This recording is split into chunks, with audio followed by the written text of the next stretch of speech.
काजी फाइज ईसा के chief justice बनने पर इतनी खुशी या उम्मीद की किरण क्यों महसूस की जा रही है? सच्चाई की आवाज़ को दबाने के लिए अहले जबर ने कौन कौन से हथकंडे इस्तेमाल किए?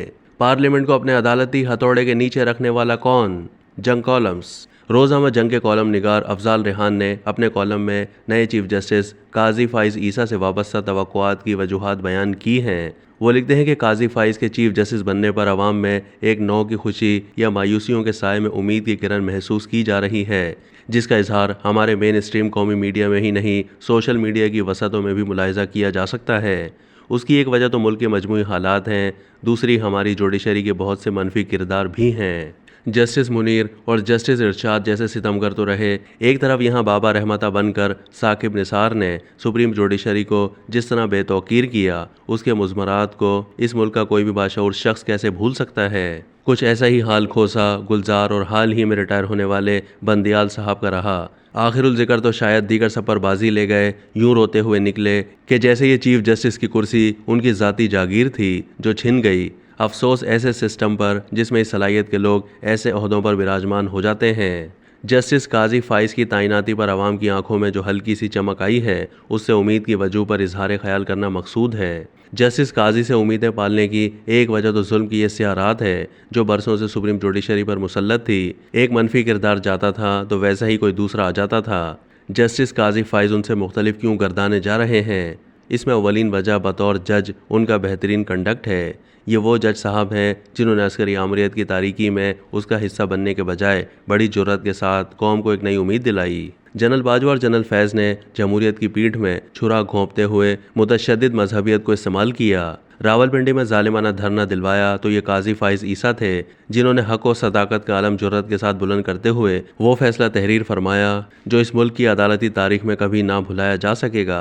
माबा सच्चाई की इस आवाज़ को दबाने के लिए अहले जबर ने कौन कौन से हथकंडे इस्तेमाल ना किए? सुप्रीम जुडिशरी का सीनियर जज होते हुए कौन कौन सी पेशियाँ उन्हें और उनकी काबिल एहतराम शरीक हयात को ना भुगतना पड़ी, मगर उनके पाए इस्तक़लाल में कोई लग़ज़िश नहीं आई। जाली रेफरेंस बनाने वालों को मुँह की खाना पड़ी।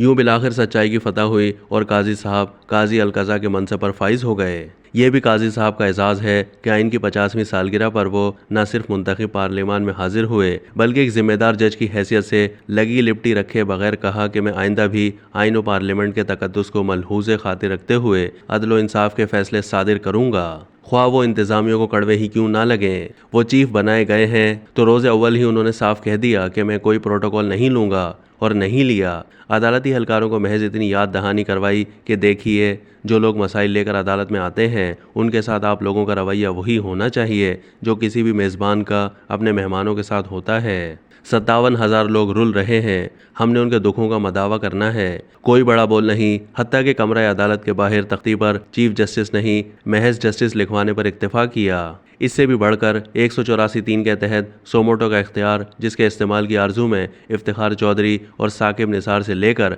बंदियाल तक सब वारफ्ता थे और बाहर से लेकर मीडिया तक सब इस इख्तियार को नकील डलवाना चाहते थे।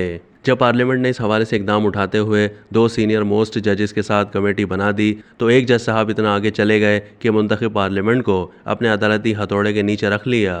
पार्लियामेंट के मंजूर करदा प्रैक्टिस एंड प्रोसीजर एक्ट पर हुक्म इम्तनाई जारी कर दिया। पूरी कौम से आवाज़ें उठी कि सुप्रीम जुडिशरी जिस आइन की पैदावार या तख्लीक है, पार्लियामेंट उस आइन की खालिक या माँ है, इसकी तहकीर ना की जाए, कम अज़ कम फुल कोर्ट ही तश्कील दे दी जाए। मगर वो हजरत टस से मस ना हुए।